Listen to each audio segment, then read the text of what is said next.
Bonjour mes abonnés, je suis très content de vous retrouver encore ce matin pour ce nouveau tuto qui va se porter sur la chimie organique, comme vous pouvez le constater. Donc nous aborderons donc la notion de qu'est-ce que la chimie organique. Nous passerons donc après sur les différentes formules en chimie organique. Après nous terminerons sur l'isomérie dans le plan et voir dans l'espace. Donc la chimie organique, voilà, la première des choses c'est de savoir c'est quoi cette chimie en fait. Donc c'est très simple, on va faire ça très simple. La chimie organique, c'est une science qui étudie des molécules organiques. Voilà, donc c'est une science des molécules organiques. D'accord. Donc c'est une science, donc science des molécules organiques. D'accord. Voilà, très simple. Alors, donc c'est une science qui étudie les molécules organiques. Alors, il existe aussi dans la nature des molécules qu'on appelle les molécules inorganiques. Voilà, ça c'est aussi important, hein, c'est un détail, hein, c'est important aussi quand même. Inorganique, d'accord? Alors, quelle est la différence entre molécules organiques et molécules inorganiques? Déjà, je vous rappelle que la science qui étudie les molécules organiques, ben, c'est ce qu'on appelle par chimie inorganique. D'accord? Ou parfois on parle de chimie minérale ou minérale, d'accord? Alors, la différence entre les molécules, ou bien la molécule organique ou la molécule inorganique, c'est que dans le cas des molécules organiques, vous allez retrouver le carbone et l'hydrogène. Donc, dans une molécule, lorsque vous avez à la fois le carbone et l'hydrogène, cette molécule est appelée organique. Voilà.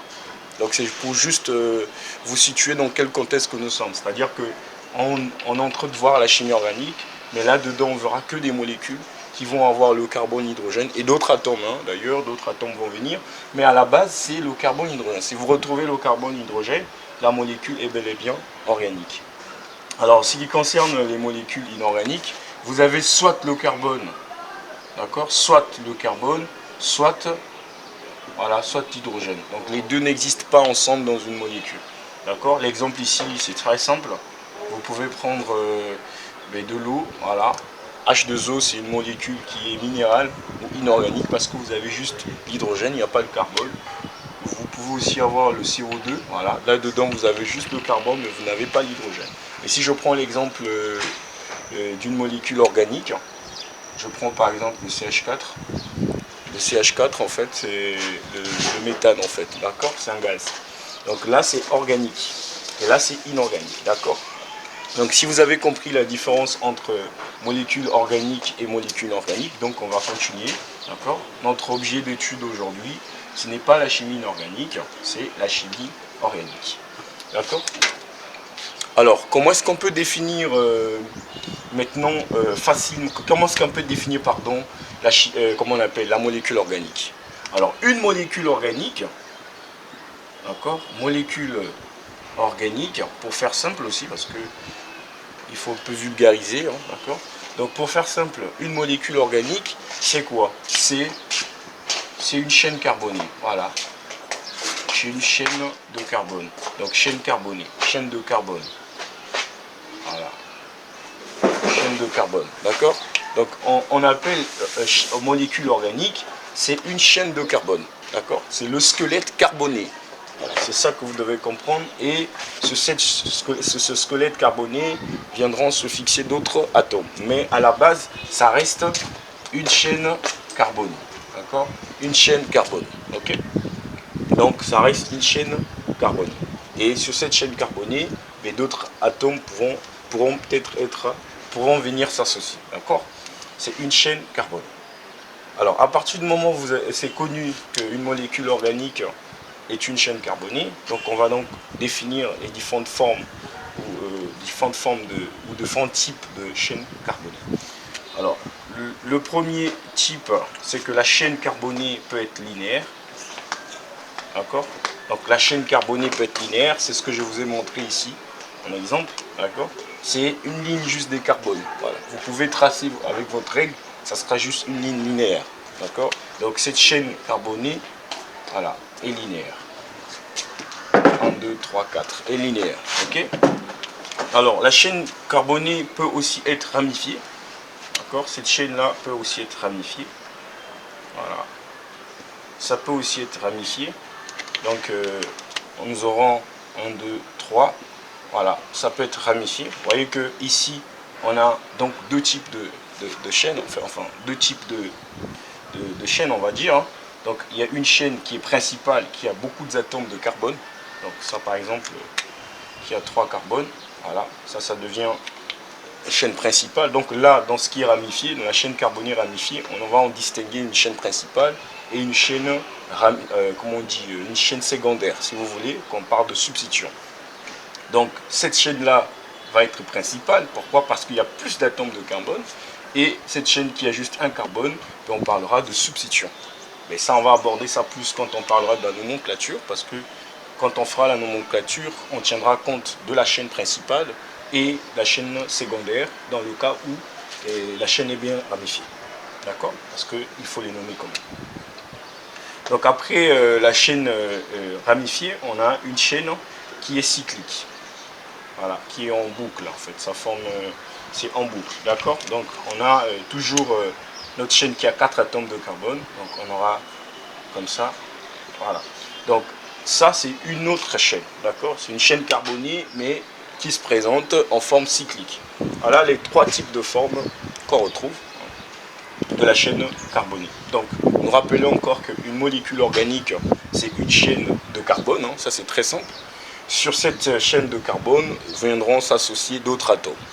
Mais à la base, ça reste le chaînon carboné. Ça c'est très important à connaître. Et après, il y a plusieurs types de chaînes carbonées.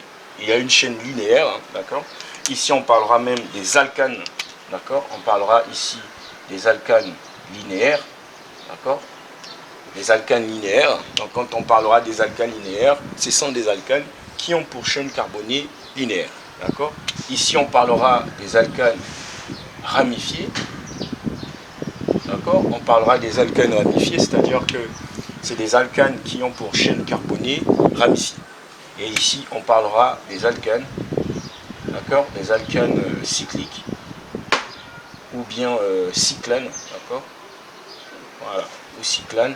Donc on dira que c'est des alcanes qui possèdent en fait une chaîne cyclique, d'accord. Donc à partir du moment où vous avez compris la notion avec la chaîne, la molécule organique, d'accord, qui est une chaîne carbonée, qu'il existe plusieurs types de chaînes.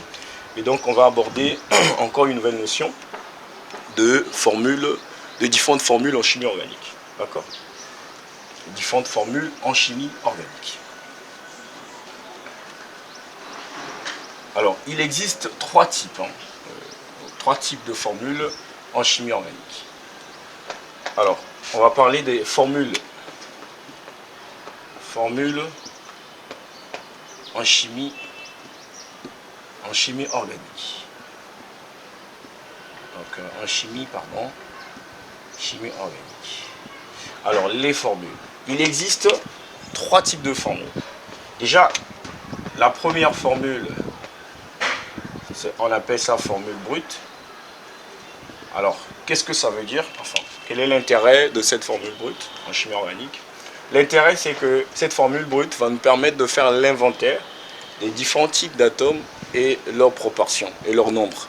C'est ça l'importance en fait de la formule brute. C'est faire l'inventaire. Donc ça permet donc de faire l'inventaire.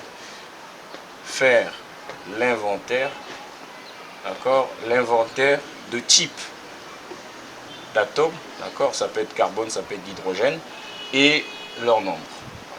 Voilà, et leur nombre.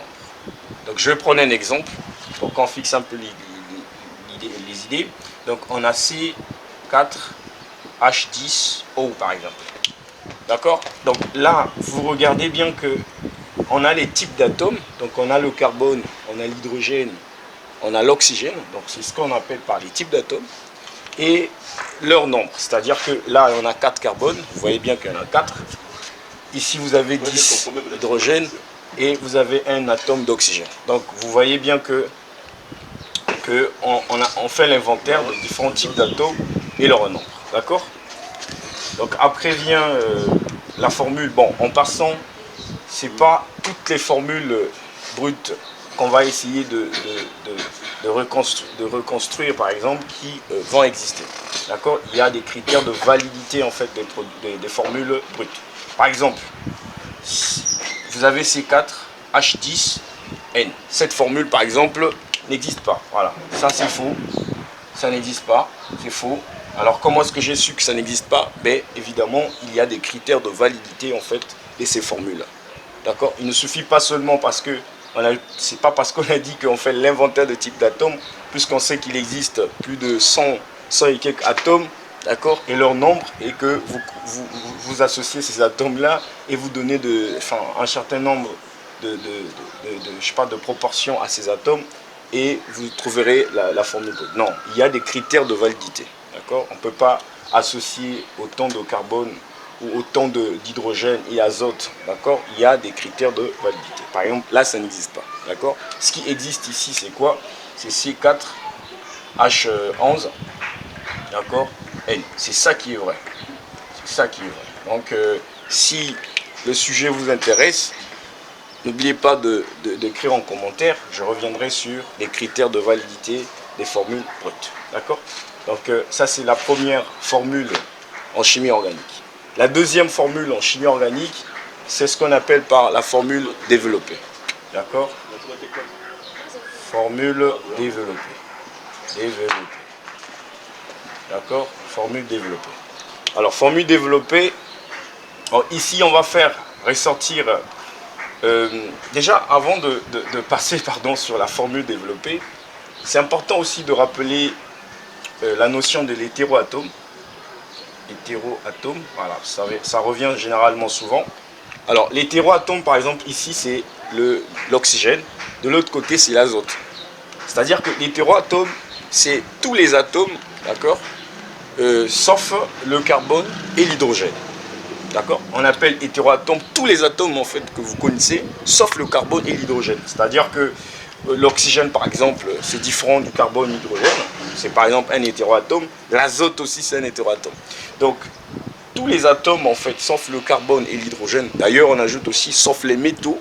En fait, tous les atomes qui vont rester sont les hétéroatomes. Voilà, c'est quelque chose qui est très très simple. Voilà. Donc c'est important de rappeler parce que ici je vais en parler. Donc formule développée. Alors dans formule développée, on va faire ressortir les liaisons, donc toutes les liaisons entre carbone-carbone, carbone-hydrogène et carbone-hétéroatome. Voilà, hétéroatome. Voilà, donc dans la formule développée, on va faire ressortir toutes les liaisons qui existent. D'accord? Alors donc on va donner la formule développée de cette molécule. Alors la première des choses, il faut savoir que cette molécule, elle est organique. Ça veut dire que c'est un chaînon carboné, c'est-à-dire que c'est une chaîne carbonée. Donc ici, il y a 4 carbones, donc je ne souffle pas. Je représente donc ces 4 carbones. Donc 1, 2, 3, 4, d'accord. Après, on avait dit que sur cette chaîne carbonée viendront s'associer d'autres atomes. S'ils existent bel et bien dans la formule brute. Donc ici, j'ai 10 hydrogènes. Donc je vais ajouter les hydrogènes. D'accord? Il y en a 10. Il y en a 10, hein, d'accord? D'accord. Et aussi, il y a le OH, d'accord? Il y a l'hydrogène. Donc, voici la formule en fait brute. On va voir, enfin la formule c'est développée. On va voir si ça respecte. Donc, on a 1, 2, 3, 4 carbones, c'est bien. 10 hydrogènes, 1, 2, 3, 4, 5, 6, 7, 8, 9, 10. Ok? Et combien d'oxygène? Et voilà. D'accord? Donc, c'est ce qui est important à retenir. Donc, on va faire ressortir des liaisons carbone-carbone, ce que j'ai dit. Carbone-hydrogène, c'est ce que vous voyez. Et carbone-hétéroatome, ça est là. Donc, c'est ce qu'on va faire. D'accord? C'est ça qu'on doit faire. D'accord? Ressortir des liaisons carbone-carbone et carbone-hétéroatome. Hydrogène. D'accord? Donc, ça, c'est la formule développée. D'accord? Bon, on va passer donc à une autre formule. Hein, donc, je pourrais effacer là. Donc, une autre formule qu'on appelle développée. Non, semi-développée, pardon. Donc, formule semi-développée. D'accord? Une formule semi-développée. Donc on dit semi, on vient de voir à peine la formule développée. Là on dit semi-développée, c'est-à-dire qu'on ne va pas développer ça voilà, totalement. D'accord? On va cacher d'autres liaisons. D'accord? Donc on va faire ressortir des liaisons carbone-carbone, ça c'est bon, mais on ne va pas ressortir la liaison carbone-hydrogène. Donc ça, on ne fait pas ressortir carbone-hydrogène. Voilà. Ok? Donc on va faire ressortir que des liaisons carbone-carbone, mais en ce qui concerne liaison carbone-hydrogène ou liaison carbone hétéroatome, bon, enfin, on ne fait pas ressortir. Donc ça c'est la formule semi-développée. Donc toujours avec notre molécule de départ, on sait que c'est molécule organique, donc il y a ce chaînon carbonique qui existe, d'accord. Et l'hydrogène ici, comme il est lié une fois, il doit être saturé, il est tétravalent, donc il a 3 hydrogènes. Ici il y en a 2, ici il y en a 2, puisque déjà il est lié 2 fois, d'accord. Et ici aussi il y en a 2, et vous avez le OH, d'accord. Donc voilà la formule semi-développée, d'accord. La formule semi-développée. Donc on ne fait pas ressortir, donc j'insiste, les liaisons carbone-hydrogène. On fait juste ressortir des liaisons carbone-carbone. Alors, ici il y a aussi un examen, hein, je crois que c'est un examen. On vous demande de faire la différence, on vous avait demandé de faire la différence entre formule semi-développée et développée. C'est très simple. Donc développée, on fait ressortir toutes les liaisons entre des atomes, d'accord. Mais dans ce qui concerne formule semi-développée, on ne fait ressortir que des liaisons carbone-carbone. Alors, carbone-hydrogène, on ne le fait pas, d'accord. Et après vient la formule topologique. Voilà, la formule topologique, je peux nettoyer là. La formule topologique. Alors là, c'est vraiment important parce que ça vient souvent. Donc, formule topologique. Topologique.